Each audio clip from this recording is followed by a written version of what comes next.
Assalamualaikum warahmatullahi wabarakatuh. Selamat siang semuanya.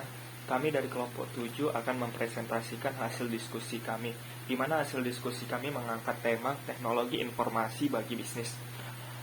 Di sini saya akan menjelaskan dampak teknologi informasi bagi sebagai pendorong perubahan bisnis. Yang pertama itu ada menciptakan kantor jinjing, atau bisa dibilang juga menyediakan akses informasi instan dari jarak jauh, seperti perangkat TI seperti ponsel Samsung, Apple, juga akses internet nirkabel IBM, dan aplikasi kantoran seperti PC, menghemat waktu dan biaya bepergian bagi bisnis dengan memungkinkan karyawan, pelanggan, dan pemasok untuk berkomunikasi dari manapun. Kemampuan pesan bergerak TI telah menghilangkan jarak geografis antara tempat kerja dan kantor pusat. Karyawan tidak perlu lagi harus bekerja di kantor atau pabrik, dan tidak semua kegiatan operasional perusahaan dipusatkan pada satu tempat. Lalu juga ada memungkinkan layanan yang lebih baik dengan mengkoordinasikan pengiriman jarak jauh, di mana dengan akses internet, kegiatan perusahaan mungkin saja tersebar di berbagai lokasi, tetapi dapat dikoordinasikan melalui sistem jaringan yang menyediakan layanan lebih baik kepada pelanggannya. Misalnya mengkoordinasikan kegiatan satu lokasi terpusat, tapi aliran pengirimannya berasal dari berbagai lokasi, seringkali dengan biaya yang lebih murah juga. Lalu ada juga menciptakan organisasi yang lebih ramping dan lebih efisien, di mana jaringan dan teknologi juga menghadirkan perusahaan yang lebih ramping dengan memungkinkan jumlah karyawan yang lebih sedikit dan struktur yang lebih sederhana, karena jaringan memungkinkan perusahaan untuk mempertahankan keterautan informasi antara karyawan dan pelanggan. Memberikan fleksibilitas untuk kustomisasi. Kemajuan TI juga menciptakan kemampuan produksi dan jasa baru yang memungkinkan bisnis menawarkan keragaman produk yang lebih besar. Pilihan kustomisasi disesuaikan dengan permintaan khusus pelanggan dan waktu pengiriman yang lebih cepat bagi pelanggan. Berikutnya ada menyediakan peluang bisnis baru.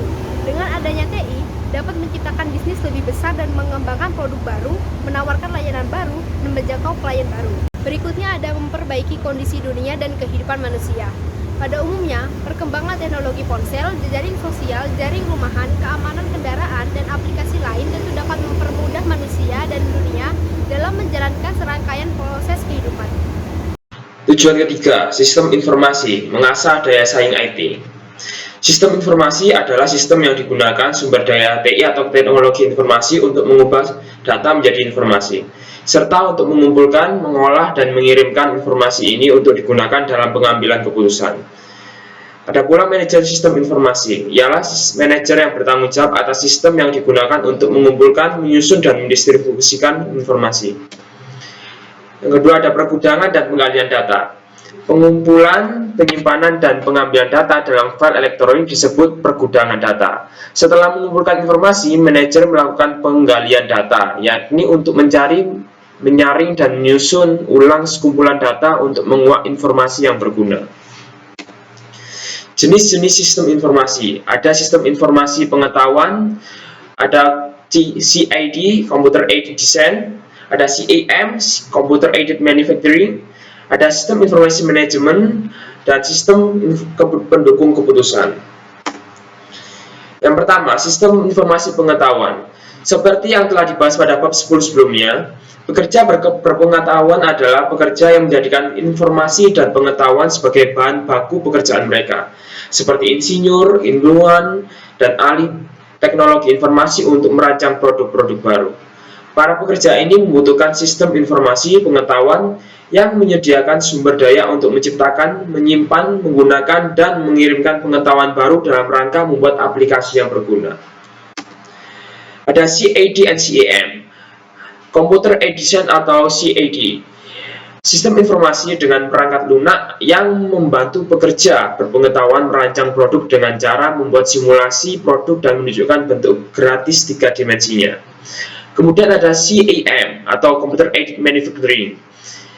Sistem informasi yang menggunakan perangkat lunak untuk merancang dan mengendalikan peralatan dalam proses produksinya.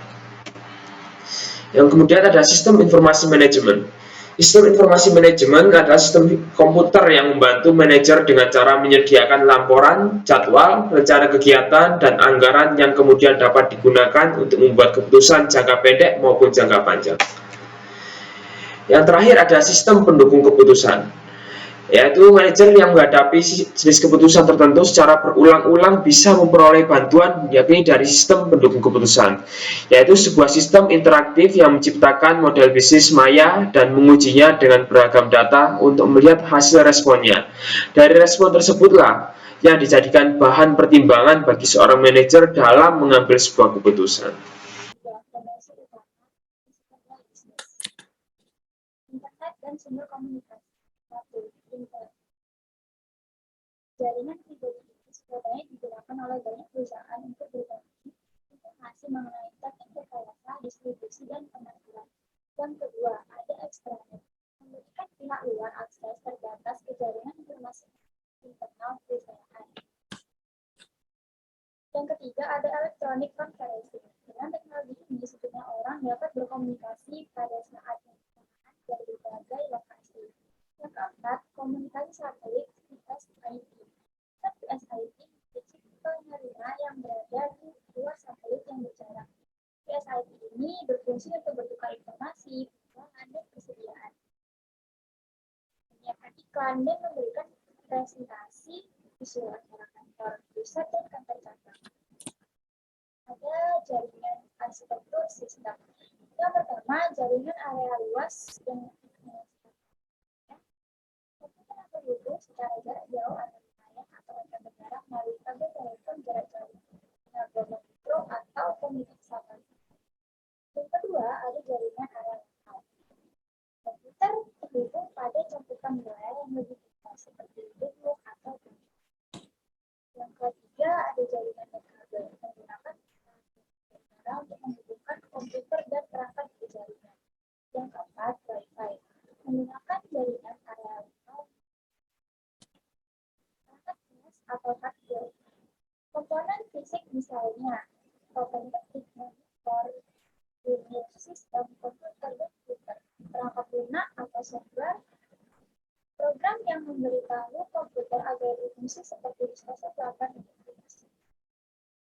Lalu ada risiko dan ancaman TI. Yang pertama ada peretas, yaitu pelaku kejahatan dunia maya yang bisa memperoleh akses tanpa izin ke surat komputer atau jaringan, baik untuk mencuri informasi, uang, atau hak milik, maupun menyalahgunakan data. Lalu yang kedua ada pencurian identitas, yaitu penggunaan informasi pribadi tanpa izin untuk mendapatkan pinjaman kartu kredit atau keuntungan finansial lain dengan menyamar sebagai korban.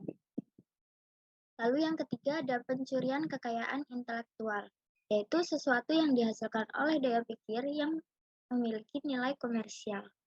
Yang keempat ada worm.